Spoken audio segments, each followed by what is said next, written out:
You've seen the movies. The lone mountain man, living off the land, completely self-sufficient. A rugged loner who needs nobody and nothing. He's got a coonskin cap and a flintlock rifle, and a permanent scowl. He traps beavers all winter, fights off grizzly bears with his bare hands, and communes with nature like some kind of ancient spirit. It's a great image. And like most great images, it's about half true. Today, we're pulling back the buckskin curtain on the real lives of trappers and frontiersmen in the American West. The history, the hardships, and yes, the myths. Because the reality is actually more interesting than the legend. Let's start at the beginning. The fur trade era, roughly 1810 to 1840, was what put the first wave of Euro-American men deep into the uncharted West. The driving force? Beaver pelts. Not adventure, not freedom, beaver hats. Top hats made from felted beaver fur were the height of European fashion, and demand was enormous. Companies like the Hudson's Bay Company and the American Fur Company essentially funded expeditions into the wilderness, not out of romance, but because there was serious money in it. The men who did this work were called mountain men, a term that covered a range of people. Some were independent trappers called free trappers, who worked for themselves and sold to the highest bidder. Others were company men, essentially employees on a salary. Many were veterans of the military or experienced hunters from the Eastern Front. And here's the first myth to bust. Not all American frontiersmen were white. The trapping and exploring community was genuinely one of the most diverse groups in the 19th century America. Jim Beckworth was black.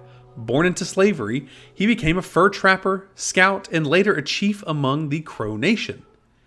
Edward Rose was a mix of Black and Cherokee heritage and renowned guide and interpreter. Many trappers were French-Canadian, who had been working with the fur trade for generations, and of course many were indigenous men themselves, who formed crucial partnerships, marriages, and alliances with Euro-American trappers. The lonely white frontiersman image is largely a post-Civil War invention, popularized by dime novels and Wild West shows.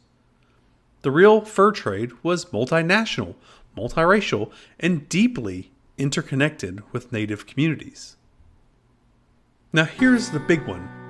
The mountain man was a completely self-reliant individual needing no one, surviving purely by his own grit and skill. This is the most pervasive myth and the most wrong.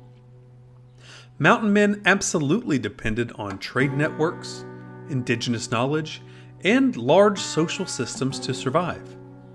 First, the equipment. Steel beaver traps were manufactured in the East and hauled west at considerable expense. Trappers needed gunpowder, lead shot, flint, coffee, sugar, tobacco, and flour, none of which you can trap in the Rockies.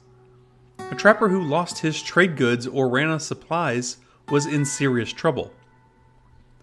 Second, and this is huge, most successful mountain men had indigenous wives or long-term partners.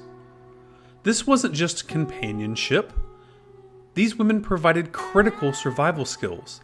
They knew local edible plants, water sources, weather patterns, and territorial boundaries. They processed the furs, a labor-intensive skill that took years to learn.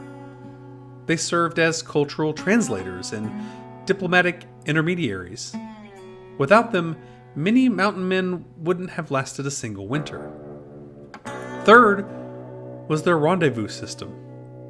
Every summer from 1825 to 1840, trappers, indigenous traders, and fur company representatives gathered at a central location, usually in present-day Wyoming, for a massive annual trade fair.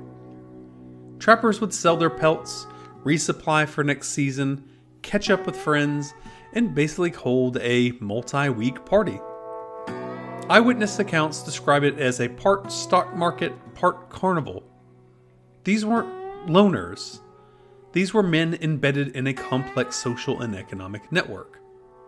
The solo mountain man of the movies would have been broke, starving, and dead within a year.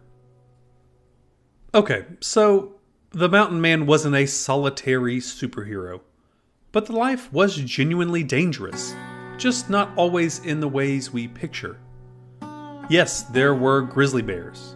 The famous story of Hugh Glass, who was mauled by a grizzly in 1823, left for dead by his companions, and crawled nearly 200 miles to safety, is true. Or mostly true. The details have been heavily embellished over the years, but the core incident happened, and it became legendary even among trappers at the time. But grizzlies weren't the primary killer. The weather was. Hypothermia and frostbite took more trappers than any animal or conflict.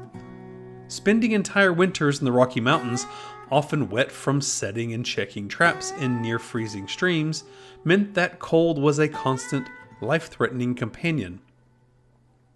Accidents and infections killed many more.